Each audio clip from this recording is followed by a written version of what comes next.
it is high time, as you all have come to know today, the Honorable Governor of Jharkhand is with us. His life has always been a motivation to the people who know him, those who have worked with him, those who have shared the life of his experience with him. So this is a time I can only say about him that, sir, you are a precious soul with divine essence. You are a precious soul with divine essence, a luminous spiritual being, having a human experience filled with lessons and opportunities for growth and acceptance. Your presence teaches us a lot. Your presence motivates everyone who has been with you and who is with you. Your presence in the state has given a new idea, a new thought, a new presence to be in the society the way we should.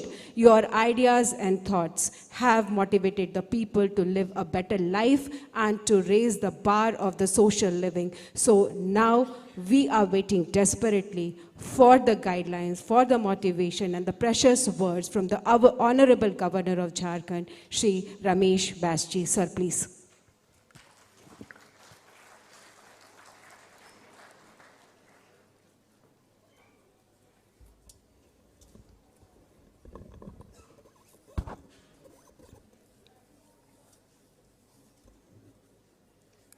ICFAI विश्वविद्यालय झारखंड के दीक्षांत समारोह में उपस्थित झारखंड उच्च न्यायालय के न्यायाधीश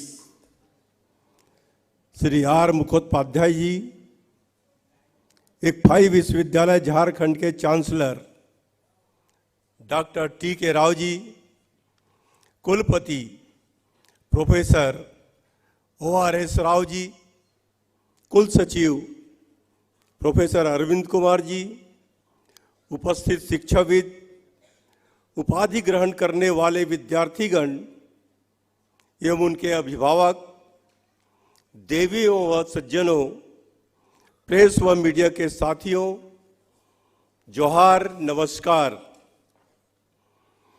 इकफाई विश्वविद्यालय झारखंड के दीक्षांत समारोह में सम्मिलित होकर अपार प्रसन्नता हो रही है।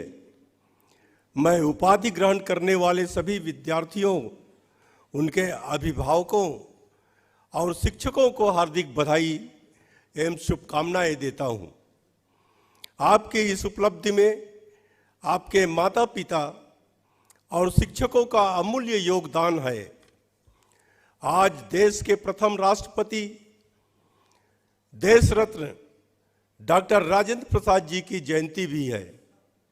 इस अवसर पर मैं उन्हें श्रद्धा सुमन अर्पित करता हूं।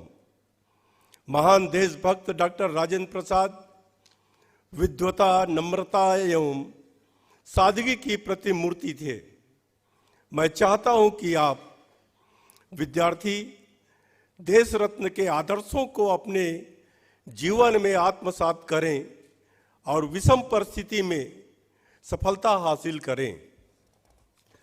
मुझे बताया गया है कि इकफाई विश्वविद्यालय झारखंड इकफाई समूह का हिस्सा है, जिसके पूरे भारत में 11 विश्वविद्यालय हैं। 2008 के झारखंड अधिनियम के अनुसार स्थापित इकफाई विश्वविद्यालय झारखंड में स्थापित पहला निजी विश्वविद्यालय है। विश्वविद्यालय में विभिन्न पाठ्यक्रमों की पढ़ाई के साथ साथ डिजिटल कृषि, साइबर सुरक्षा, व्यवसाय के डिजिटल परिवर्तन आदि की दिशा में भी पहल की गई है।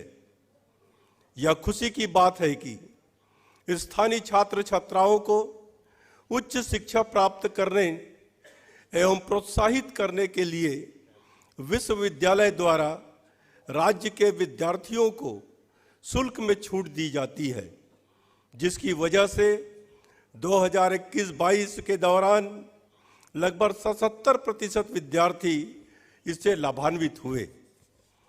विश्वविद्यालय में पढ़ाई के दौरान किसी विद्यार्थी के पिता की मृत्यु की दुर्भाग्यपूर्ण स्थिति में उसको अध्ययन शुल्क में पूरी छूट दी जाती है।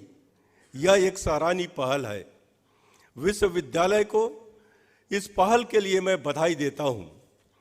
गर्व की बात है कि इस विश्वविद्यालय की पूर्व छात्रा सुश्री संगीता कच्छप को सक्सेस विश्वविद्यालय यूके में अध्ययन के लिए झारखंड सरकार द्वारा वर्ष 2022-23 के लिए मराम गोम के जयपाल सिंह मुंडा पारदेशी छात्रवृत्ति परियोजना के सम्मानित किया गया है।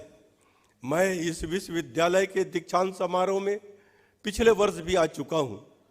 मैंने विश्वविद्यालय को आधारभूत संरचना विकसित करने एवं प्लेसमेंट सेल को और प्रभावी बनाने के लिए कहा गया है। आशा है कि विश्वविद्यालय द्वारा इस दिशा में प्रयास किया गया होगा या किया जा रहा होगा। मैं चाहता हूं कि राज्य के सभी निजी विश्वविद्यालयों का संचालन यूजीसी एवं सरकार के मापदंड के अनुरूप हो।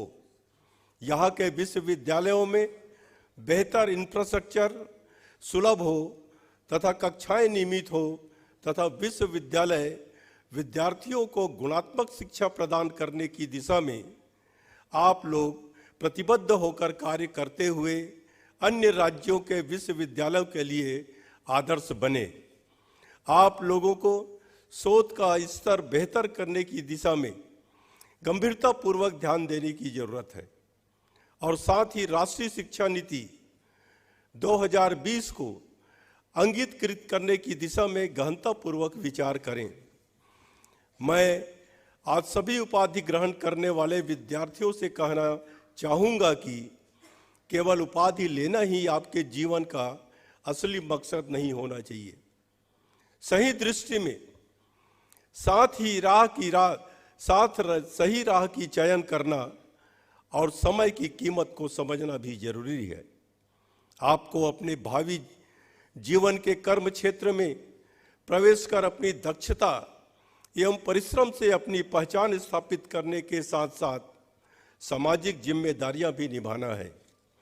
आप अपने संस्थान और देश के विश्वास पर खरा उतरें, कठिन परिश्रम करें, अपना आत्मविश्वास बढ़ाएं, सकारात्मक सोच रखें और प्रतिबद्धता के साथ अपने कर्म करते रहें।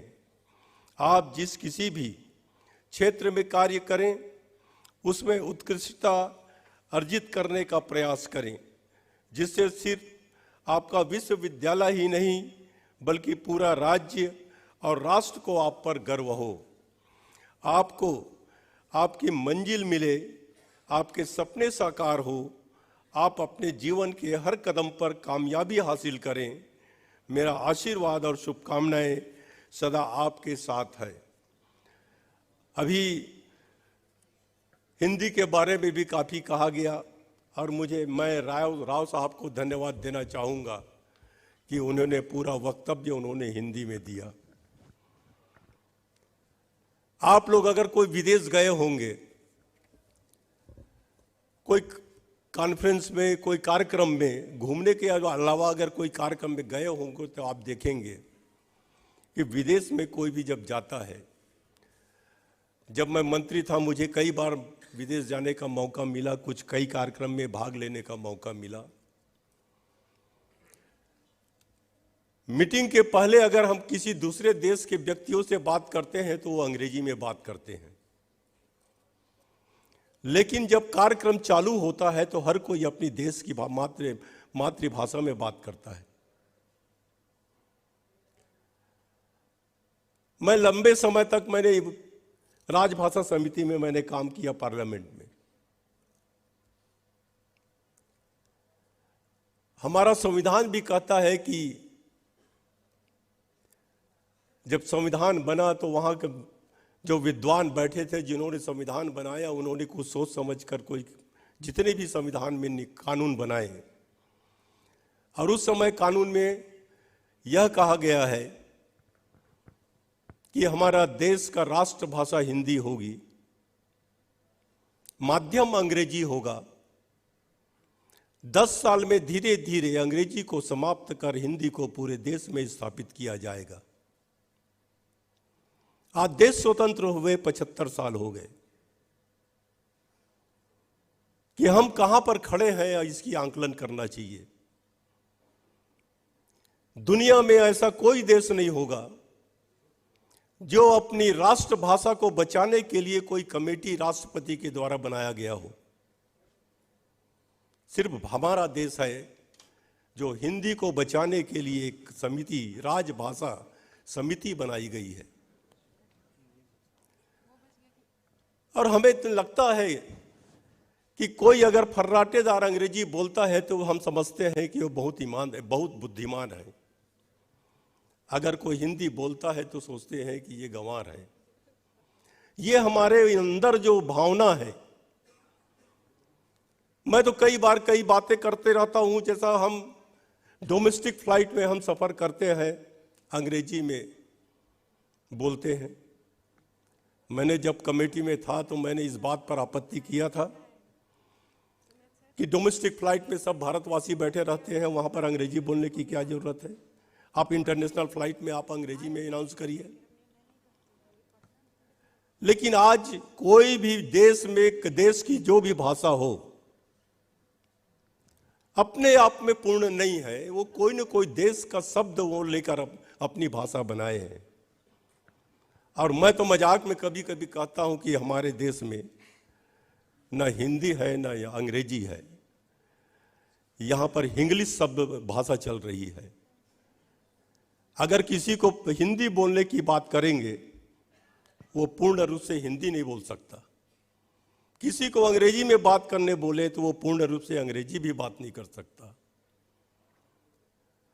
हमें अपनी भाषा पर गर्व होनी चाहिए। खाली राजभाषा समिति एक पखवाड़ा सप्ताह मना ले, हर दफ्तरों में, सरकारी दफ्तरों में, विश्वविद्यालयों में भी मनाया जाता है कि हिंदी पखवाड़ा। अगर 7 दिन हम हिंदी में बात कर लेंगे तो क्या हो जाएगा। 7 दिन हम हिंदी के लिए कोई कार्यक्रम कर दें, वाद विवाद प्रतियोगिता कर दें, उससे कोई देश का भला नहीं होने वाला। हमें अपनी मन की झिझक को दूर करनी होगी। एक बात मैं कहना चाहूंगा कि हमारे देश में शिक्षा प्रणाली कौन लाया? Lord Macaulay. जब 1947 में देश स्वतंत्र हो रहा था तो लॉर्ड मैकाले की मां ने लॉर्ड मैकाले को पत्र लिखी कि बेटा, भारत तो स्वतंत्र हो रहा है, कब लंदन वापस आ रहे हो? तो लॉर्ड मैकाले ने अपने मां को पत्र लिखा कि मां, मैं बहुत जल्द लंदन वापस आ रहा हूं। हालांकि भारत देश स्वतंत्र हो रहा है, मैंने भारत में ऐसी शिक्षा प्रणाली दी है कि देश स्वतंत्र होने के बाद भी वहां के रहने वाले जो भारतीय हैं वो अंग्रेज के गुलाम रहेंगे। क्या देश में इतने बलिदानी हुए देश को स्वतंत्र कराने के लिए, क्या हम अपनी राष्ट्रभाषा को बचाने के लिए हमें गर्व नहीं होनी चाहिए? हमें शर्म क्यों होती है? शर्म तो उनको होनी चाहिए जिनको हिंदी नहीं आती, कि हम अपने देश की राष्ट्रभाषा नहीं बोल पा रहे हैं। और मुझे विश्वास है आप लोग जहां भी जाएंगे, अपने देश को ध्यान में रखते हुए, अपनी मातृभूमि को ध्यान में रखते हुए, अपने प्रदेश को, अपने समाज को, अपने परिवार को एक ऐसा काम करेंगे कि हम किसी का सिर झुकने नहीं देंगे। हम जो देश में जाएंगे हम वहां पर भारत का झंडा फहराएंगे। इसी भावना के साथ आप लोग आगे अपने भविष्य में काम करेंगे। मैं इतना ही कहकर अपनी बात समाप्त करता हूं। जय हिंद, जय भारत। बहुत बहुत धन्यवाद आपका। अद्भुत, अनुकरणीय, अद्वितीय जो संबोधन आज आपने इस सभागार में दिया है, मुझे लगता है आने वाली पीढ़ी दर पीढ़ी लोगों तक आपकी यह बात, लोगों तक आपका यह संदेश पहुंचेगा और हम अपनी राजभाषा नहीं, राष्ट्रभाषा समझकर हिंदी का प्रयोग जितना अधिक हो सकेगा ज़रूर करेंगे।